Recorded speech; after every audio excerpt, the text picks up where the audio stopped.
बताना चाहता हूँ कि बाइबल के आधार पर पाप जो होता है वो क्या होता है।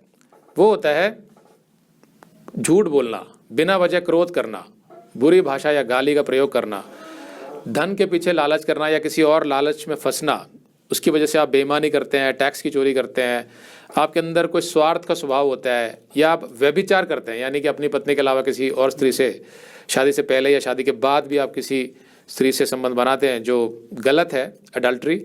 फिर अश्लील वीडियो देखना, फिल्में देखना, फिल्मों में बहुत से बुरे सीन दिखाए जाते हैं, नशा करना, बियर, शराब, ड्रग्स इत्यादि, धूम्रपान या धन का लोभ या गर्भपात यानी अबॉर्शन।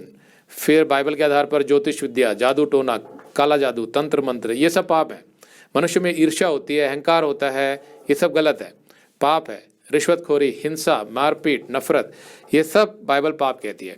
इसीलिए हमारे समाज में तो इन सबको नॉर्मल समझ लिया जाता है और इन्हीं मूल्यों पर संसार चल भी रहा है। लेकिन बाइबल में परमेश्वर बहुत स्पष्ट है, वो कहता है जिस मनुष्य के अंदर इनमें से कोई एक भी पाप है वो मृत्यु के बाद मेरे पास वापस स्वर्ग में नहीं आ सकता।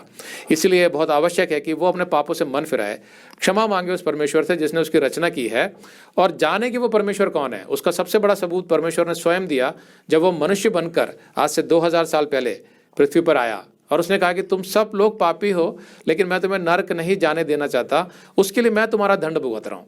अब अगर तुम समझते हो कि तुमने पाप किया है और अपने पापों से क्षमा मांगकर मेरे बताए मार्ग पर चलने को अगर तैयार हो जाते हो तो मैं तुम्हें क्षमा कर दूंगा और मृत्यु के बाद तुम्हें स्वर्ग लाऊंगा।